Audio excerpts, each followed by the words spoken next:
Friends అందరికీ శుభోదయం. నిన్నటి రోజున ఒక ట్రిక్ క్వశ్చన్ అనేది ప్లే చేశాం. ఇక్కడ చూడండి, ఆప్షన్ సెల్లరు 1500 కాల్ అనే దాన్ని సెల్ చేశారు. ప్రీమియం ఎంత ఉంది? ఆప్షన్ ప్రీమియం 50 రూపాయలు ఉంది. బట్ ఏం జరిగిందంటే ఎక్స్పైరీ రోజు 1580 దగ్గర ఎక్స్పైరీ అయింది. సో ఇక్కడ 100 షేర్స్ అంటే లాట్ అనమాట. ఇటువంటి సిచ్యువేషన్లో ప్రాఫిట్ ఎంత, లాస్ ఎంత అనేది పోస్ట్ చేసి, యాక్చువల్గా నేను ఇక్కడ రైట్ ఆన్సర్ అనేది ఇవ్వలేదు. సో దాని ఆన్సర్ ఏంటి అనేది ఒకసారి చూద్దాం. వెరీ బేసిక్గా 1500 కాల్ని ఏం చేశారంటే సెల్ చేయడం అనేది జరిగింది. ఆప్షన్ రైటర్ అంటే సెల్లర్ అనుకోవచ్చు, సెల్ చేశారు. ఏ ప్రీమియం దగ్గర సెల్ చేశాడు అంటే 50 రూపాయల దగ్గర సెల్ చేయటం. లాట్ సైజ్ ఎంత? 100 షేర్స్. సో టోటల్గా 5000 రూపాయలు అనేది కలెక్ట్ చేసుకోవడం జరిగింది. ఓకే, రిసీవ్డ్ అనమాట, కలెక్ట్ చేశాడు. అయితే ఇక్కడ దీనికి నేను ప్లస్ సింబల్ ఇచ్చాను, ఎందుకంటే ప్రీమియం అనేది కలెక్ట్ చేసుకున్నాడు.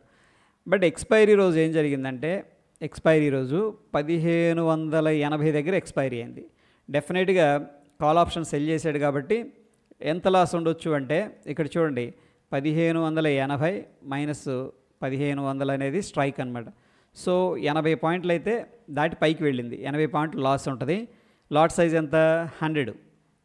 సో ఇక్కడ మనం టోటల్గా తీసుకున్నట్టయితే దీనికి నేను మైనస్ సింబల్ ఇస్తున్నాను, 8000 లాస్ వస్తుంది.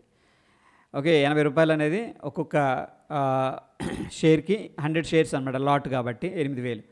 బట్ ఇక్కడ 5000 రిసీవ్ చేసుకున్నాడు కాబట్టి ఇప్పుడు మనం ఏం చేయొచ్చు అంటే 8000లో 5000 అనేది తీసివేయాలి. అతనికి ఆల్రెడీ 5000 రూపాయలు అనేది రిసీవ్ చేసుకున్నాడు కాబట్టి. సో టోటల్గా లాస్ ఎంత అంటే 3000 రూపాయలు, సింపుల్గా చెప్పాలంటే. సో ఎక్స్పైరీ రోజు 1580 దగ్గర ఎక్స్పైరీ అయింది కాబట్టి ఈ యొక్క కాల్ ఆప్షన్ ఏమైంది అంటే ఇన్ ద మనీ అయింది. ఇన్ ద మనీ అయిందంటే ఫ్రెండ్స్ డెఫినెట్గా దానికి ఇంట్రెన్సిక్ వాల్యూ అనేది ఉంటుంది. సో ఇంట్రెన్సిక్ వాల్యూ ఎంత ఉంది మనకి ఇక్కడ? ఎంత ఉందంటే 80 పాయింట్స్ ఉంది. బట్ 80 పాయింట్స్లో ఆల్రెడీ 5000 రూపాయలు కలెక్ట్ చేసుకున్నాడు కాబట్టి సెల్ చేసి 50 రూపాయలు ప్రీమియం ఉన్నదాన్ని అది తీసేస్తే ఏదైతే ఉందో ఎక్స్పైరీ రోజు అది టోటల్గా లాస్ అని చెప్పేసి చెప్పుకోవచ్చు. సో టోటల్ లాస్ మనం ఇక్కడ 3000గా మనం చెప్పుకోవచ్చు అనమాట.